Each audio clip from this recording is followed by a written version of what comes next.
పర్వంలో విదురుడి పాత్ర పూర్తయి ఉద్యోగ పర్వంలో ప్రవేశించిన తర్వాత మళ్ళీ విదురుని యొక్క సందర్భం ఏర్పడుతుంది. ఎందుకు ఏర్పడింది అంటే, ఒకప్పుడు పాండవుల అరణ్యవాసం అజ్ఞాతవాసం పూర్తయిపోయి, ఎందుకంటే ఆరణ్య పర్వం తర్వాత మళ్ళీ విరాట పర్వం కాదు, విరాట పర్వంలో విదురుడు కనపడే అవకాశం ఉండదు. ఎందుకంటే అది అరణ్యవాసం తర్వాత అజ్ఞాతవాసం, తర్వాత పాండవులు తిరిగి వచ్చేశారు.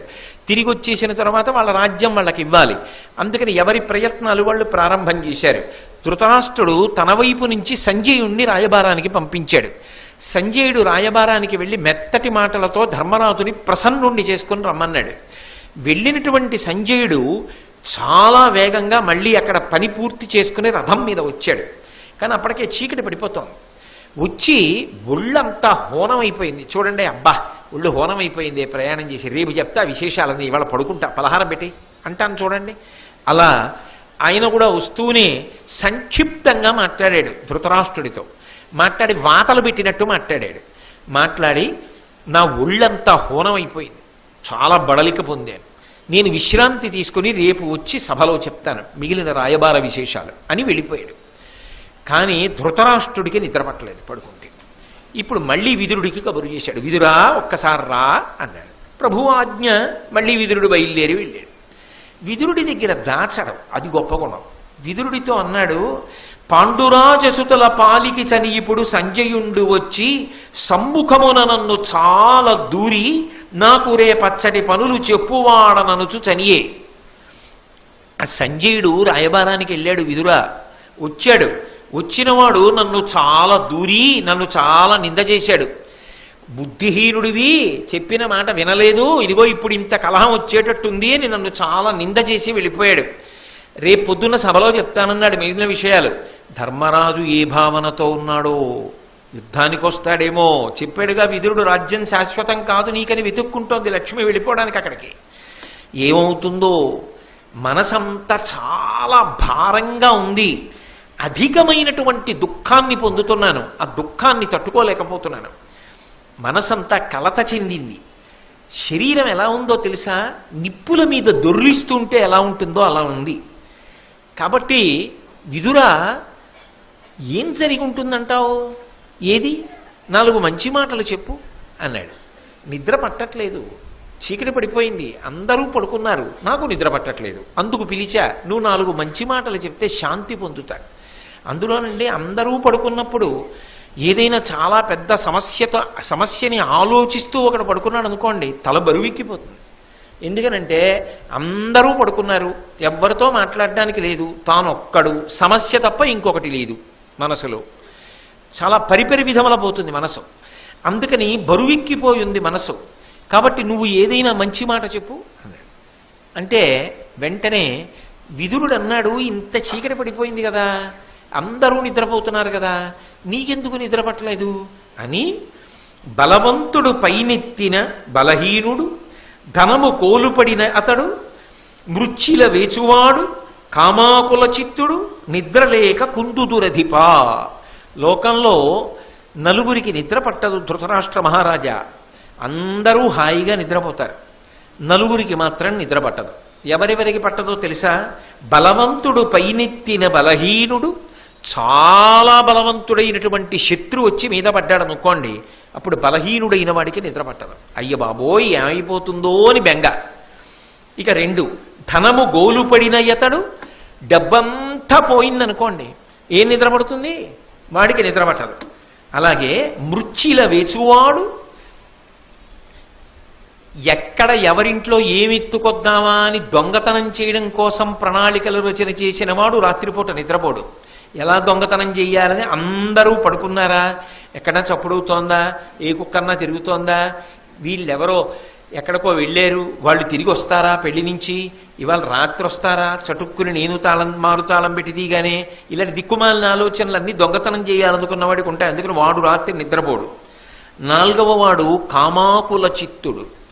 ధర్మబద్ధమైన కామంతో సమస్య లేదు, రాత్రి భోగమునకు అది అంగీకారయోగ్యమైన కాలము, అంటే ఒక ధర్మసూక్ష్మం అని చెప్పడానికి చెప్తున్నాను. కానీ అన్యకాంతల యందు మనస్సున్నటువంటి వాడు ఎవరుంటాడో వాడికి నిద్ర పట్టదు. కాబట్టి కామాకుల చిత్తుడు, నిద్రలేక కుందుదురధిప, అటువంటి వాళ్ళకి 4 నిద్ర పట్టదు. నీకెందుకు పట్టలేదు అంటే దాని అర్థం ఏమిటి? ఈ 4 నువ్వెవరో చెప్తాను మంచి మాటలు. దానికి తగింది కదా చెప్పాలి. రోగం ఏమిటో తెలిస్తే కదా వైద్యం. ఈ 4 దేనిలోకి వస్తావు అని ఎంతైనా సిగ్గుపడతాడు కదా అని 5వదొకటాన్ని సృష్టించాడు విదురుడు.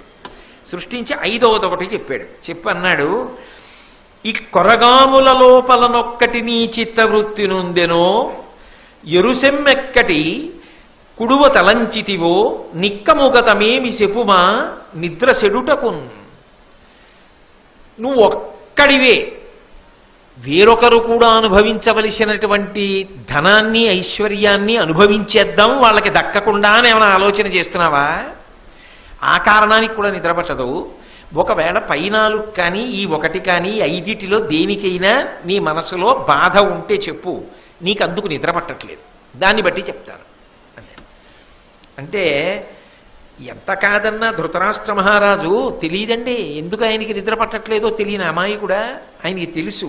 కాబట్టి ఆయన అన్నాడు, నేను ఎందుకు బెంగ పెట్టుకున్నానంటే విదురా, ధర్మరాజు ఏమంటాడంటావు అంటే ఏమిటి? ధర్మరాజుకి దక్కకుండా తన కొడుక్కి కట్టపెట్టేద్దాం అనుకున్నాను. 5వ కారణం నువ్వు చెప్పింది సత్యమే, కానీ వాళ్ళు అజ్ఞాతవాసం పూర్తి చేస్తారు అనుకోలేదు, పూర్తి చేశారు.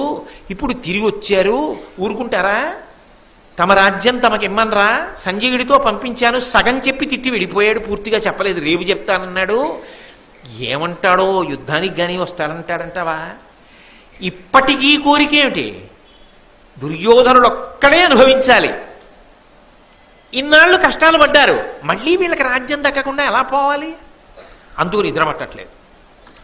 అందుకని ధర్మరాజు మనసు ఏమై ఉంటుందంటావు అంటే తనకున్న దుర్బుద్ధి ధర్మరాజు కూడా ఏమైనా చేసేస్తాడా అని ఆలోచన. వెంటనే విదురుడు అన్నాడు, అనవుడు రిట్లను విదురుడక్కట ధర్మసుతుండు బాంధవుండును చెలికాడును తగు భటుండును ప్రెగ్గడయున్ గురుండు కాడే నృపవరేణ్య నీకు ప్రకటీకృత సత్వుడు శాంతమూర్తి సద్వినయ వివేకశీలముల విశ్రుడు అతడు కిడు పల్కుని. ఏమయ్యా, ధర్మరాజు అనేటటువంటి వ్యక్తి ఎటువంటి వాడో నీకు తెలియదా? ఆ ధర్మరాజు నీ మనసు ఖేదపడేటట్టుగా మాట్లాడతాడని ఎందుకు అనుకుంటున్నావు? అసలు ధర్మరాజు ఎటువంటి వాడు? ఆయన ధర్మసుతుండు, సాక్షాత్తుగా ధర్మదేవత యొక్క కుమారుడు, పైగా బాంధవుండు. నీకు అంతకన్నా గొప్ప బంధువు లోకంలో లేడు. నీ కొడుకులు అనుకుంటున్నావు, నిజంగా కొడుకు ధర్మరాజే. చివరికి అదేనా నిరూపణమైంది? బాంధవుండు చిలికాడును, ఆయన లాంటి స్నేహితుడు కూడా నీకు లేడు. ఎందుకని? స్నేహ అన్న మాటకు అర్థం ఏమిటంటే స్నిగ్ధ లాగా అంటి పెట్టుకుని ఉండడం. అంటి పెట్టుకోవడం అంటే ఎప్పుడు భుజం తగులుతూ కూర్చోమని కాదు. ఏ మంచికైనా ఏ చెడుకైనా ఆయన మనసులో జ్ఞాపకానికి వస్తాడు. నా మనసెరిగిన మిత్రుడు కదా అని గుర్తొస్తూ ఉంటాడు. నిన్ను మనసులో తలుచుకుని అయ్యో పెద్దనాన్న ఏం బాధపడతాడో అని ఆలోచించి మాట్లాడగలిగినటువంటి స్వభావం ఉన్నవాడు. అందుకని చెలికాడు. తగు భటుండు, నీకు ఆయన కన్నా గొప్ప సైన్యం, నీకు ఆయన కన్నా గొప్ప వీరుడు ఎవరున్నాడు?